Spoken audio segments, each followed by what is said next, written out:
Assalamualaikum warahmatullahi wabarakatuh. Sebelumnya perkenalkan, saya Desi Rahmawati dari Prodi Pendidikan Matematika Universitas Islam Perbangsa Karawang, kelas 1C dengan NPM 22106310501119. Di sini saya akan menyampaikan materi mengenai relasi dan fungsi. Materi yang pertama yaitu relasi. Relasi adalah hubungan antara elemen himpunan dengan elemen himpunan lainnya yang dinyatakan dengan struktur. Sedangkan relasi biner adalah relasi antara himpunan A dan B atau dapat didefinisikan sebagai berikut. Relasi biner R antara A dan B adalah himpunan bagian dari A kartesian B.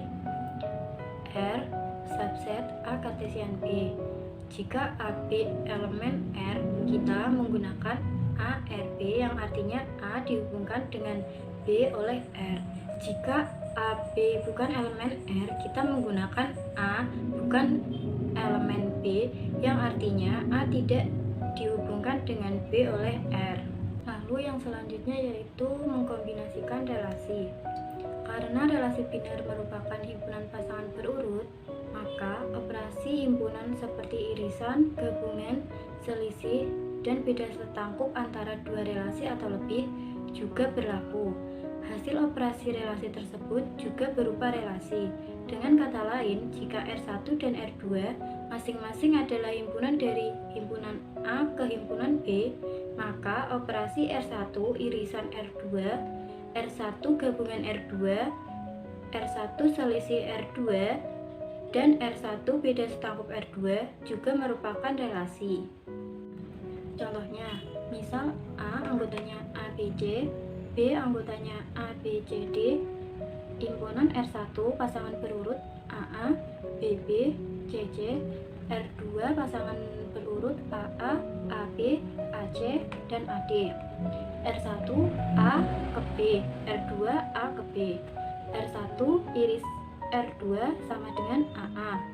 R1 gabung R2 sama dengan AA, AB, AC, AD, BB, dan CC. Selisih R1 dan R2 sama dengan BB, CC. R1 beda setangkup R2 sama dengan BB, CC, AB, AC, dan AD. Untuk diagram Venn R1 selisih R2 dan R1 beda setangkup R2 dapat dilihat pada gambar. Yang selanjutnya yaitu cara menyatakan relasi. Yang pertama, diagram panah. Diagram ini membentuk pola dari suatu relasi ke dalam bentuk gambar arah panah yang menyatakan hubungan antara anggota himpunan A dengan anggota himpunan B. Untuk contoh diagram panah dapat dilihat pada gambar. Lalu yang kedua, diagram kartesius. Menyatakan relasi antara dua himpunan dari pasangan berurutan yang kemudian dituliskan dalam bentuk dot atau titik-titik. Yang ketiga, himpunan pasangan berurutan. Relasi antara himpunan A dengan himpunan B dinyatakan sebagai himpunan pasangan berurutan X, Y dengan X anggota A dan Y anggota B. Contohnya, Ali menyukai warna merah, Siti menyukai warna ungu, Amir menyukai warna hitam, Rizky menyukai warna merah. Berdasarkan uraian di atas, maka himpunan pasangan berurutannya yaitu Ali merah, Siti ungu, Amir hitam, dan Rizky merah. Yang selanjutnya ada jenis-jenis relasi. Jenis-jenis relasi ini ada 6. Yang pertama yaitu refleksif. Untuk semua X anggota A, di mana X relasi X. Lalu yang kedua ada simetris. Untuk semua XY anggota A, di mana X relasi Y ekivalen dengan Y relasi X. Lalu yang ketiga ada transitif.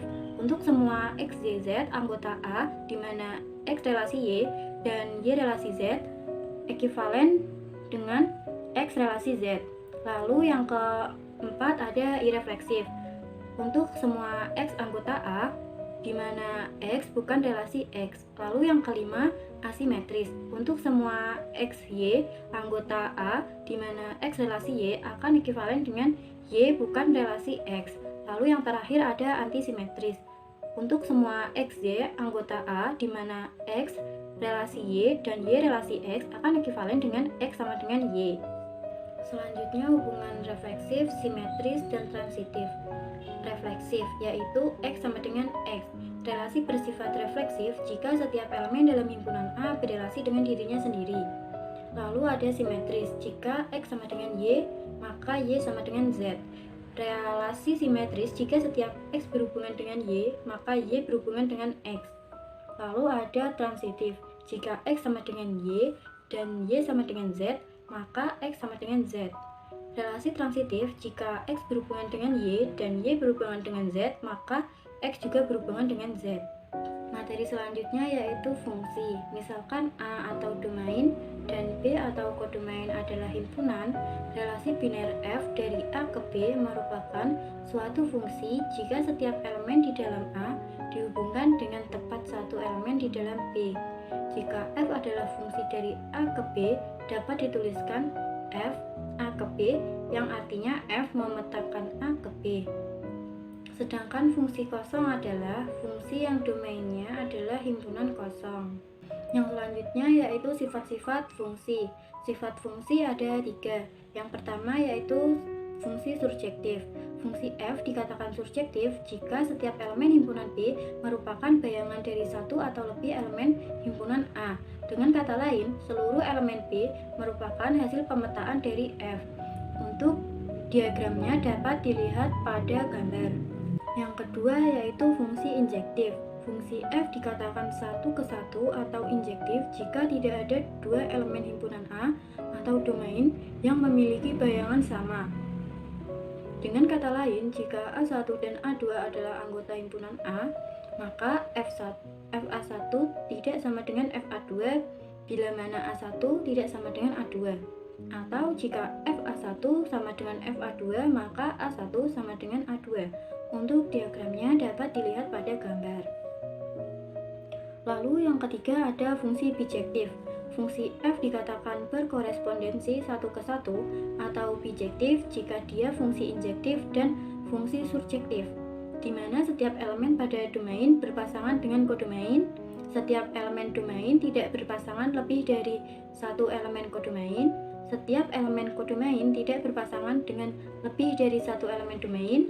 Range-nya adalah kodomainnya dan tidak ada satupun elemen yang tertinggal. Untuk diagramnya dapat dilihat pada gambar. Sekian penyampaian materi dari saya. Apabila ada salah kata, saya mohon maaf. Wassalamualaikum warahmatullahi wabarakatuh.